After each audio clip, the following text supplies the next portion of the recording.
What is going on, guys? This is Touchdowns to Home Runs, and I'll be predicting Florida's game-by-game 2020 schedule in just a second. Perfect. Florida Gator fans, do not forget to get your Gator Nation signs. Click the link down below to get yourself one of these and prove to everyone that you are the biggest Florida Gator fan in all the country. Now, before we get started on this video, I got two things to say. One, if you love the SEC like I do a bunch of SEC content. I do a lot of NFL stuff, all sports, like the main four big leagues, and then all of college. I love college football and basketball and a bit of baseball. So if you like any of that, please subscribe. I won't let you down. And second of all, you might be thinking, why am I wearing a tie? Look at this. It's an SEC tie. Anytime I'm going to be talking about SEC, anything now, I'm gonna wear this tie. I found it at Cracker Barrel for $6, and I'm like, you know what, I have to get that. I just have to. So I don't care if it looks weird, it's my new style, and you can live with it. Now, we're going on to Florida's 2020 schedule. Just to recap their last season, they had two notable wins. They beat number 7 Auburn at home, and then they just beat number 24 Virginia in the Capital One Orange Bowl. That was a big New Year's 6 win for them, 2 years in a row. And their losses, they've lost to number 5 LSU last year at the time, and now they're ranked number 1. And they lost to Georgia, who was ranked 8th at the time. You know that's all on a neutral site and everything. Now let's look at the players that they've lost that won't be coming back from last year, the notable players. We got LaMichael P. Ryan, Tyree Cleveland, Freddie Swain, CJ Henderson, Van Jefferson, Jabari Zuniga, and Jonathan Grenard. So a couple off their D-line. They're losing their running back, a couple wide receivers, and obviously a number 1 DB that should go first round in the draft. Now let's look at the top 3 players that they've gained in recruiting. These guys are all 4 stars. They did not sign a 5-star this year, but their top 3 guys were Gervon Dexter, he's a defensive tackle, Xavier Henderson, he's a wide receiver, and Derek Wingo, an outside linebacker. Now, before we get started on predicting, let's just take a look at their schedule. They got Eastern Washington, Kentucky, South Alabama, at Tennessee, South Carolina, LSU, at Ole Miss, Georgia, at Vandy, Missouri, New Mexico State, and then Florida State to finish it off. First game starting off for Florida, they got Eastern Washington at home in the Swamp. That's going to be an easy win for Florida. Give them a W in that one.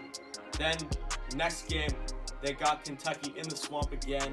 And we all know how the whole streak snapped. I think it was 38 games or something like that. And Kentucky won 2 years ago. They lost this year. And I think that Kentucky's going to lose again, especially if it's in the Swamp.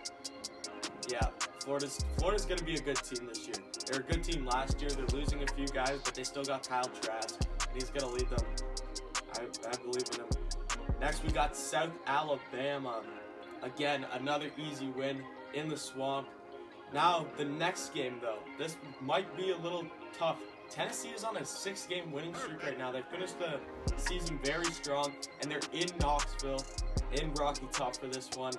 It's going to be a close game, but I'm still going with Florida for this one. Florida's just a better team than Tennessee this year. There's no other way to put it. It'll be a close game. Tennessee will put up a fight, and the crowd will be a factor, but they're not losing that game.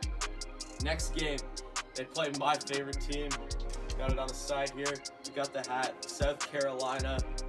Now, I could be biased here because obviously I think South Carolina will win every game. But the realistic side of me has to know that that's not happening, especially if it's in the Swamp. Now, Florida fans, you guys all know the last 2 games we played against you guys have been really close until the end. I know the score didn't show it last year, but we were beating you guys in like the 3rd quarter. But I'm still going to give you guys the win here in the Swamp. It's going to be hard for South Carolina to go there. We haven't beat you guys in the Swamp in a while. I don't think it's since we won. I got a poster over there that says SEC East champs, and it's a picture of Tori Gurley in the Swamp after we beat you guys. I think that was the last time we beat you guys in the Swamp. So I don't think it's gonna happen this year. I'd love for us to beat you, but I'm gonna give Florida the win here. Next game, LSU at home. That's a big game. LSU loses Joe Burrow. They lose Justin Jefferson. They lose Delpit. They're losing a bunch of guys. Will LSU be strong enough to win this game? I have no clue. I need to see LSU play before I could really make a confident decision in this one. But since it's in Florida, I like Florida in this game, so I'm going with the Gators again. So far, they are, I think, 1, 2, 3, 4, 5, 6-0. Starting the season off 6-0. Next game, they go at Ole Miss. In Ole Miss. Ole Miss should be an easy win. Like, there's no way around it. Ole Miss hasn't been playing well lately. They aren't the program. They haven't been playing like the program that they are. And I'm giving Florida another win. So starting off the season 7-0.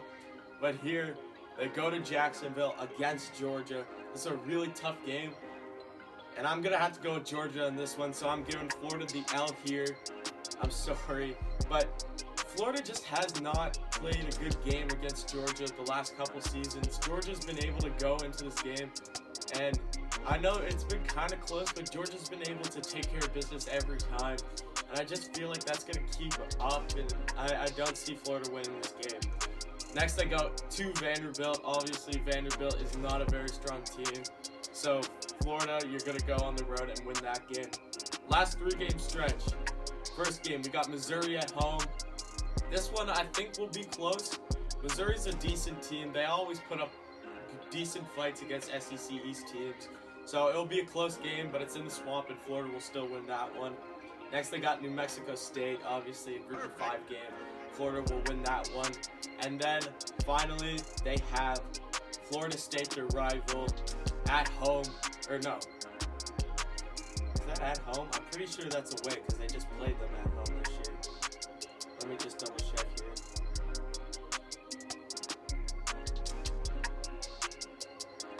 Give me a second. Sorry about this. I'm pretty sure it's at Florida State. Not that it matters. I'm gonna give Florida the win here. Florida State is still not the program that they used to be. Florida State used to be a #1 team that everyone was scared of, and now they're a 6-6 team, and they just haven't proven anything to anyone. Yeah, the game is in Florida State, but it's not going to matter. Florida's going to go into Doak Campbell, and they're going to destroy Florida State in this game. So in the end, I have Florida at 11-1, and here's you guys would not think this because of the loss that I gave them, but I do have I do have Florida winning the SEC East and going to the SEC Championship, and they might have a playoff spot. You have to go watch my Georgia video. It might not be out yet when you are watching this, but if it is, you have to watch it to understand why Florida will make the SEC Championship, and who knows, there could be a decent chance that they make the playoffs. Even if this happens, it all depends on what happens in like the Pac-12 and the Big 12 with like Oklahoma and Oregon. But Florida, watch out, they are a playoff contender this year. Thank you for watching this video. Like, comment, and subscribe. And yeah, see you guys next time.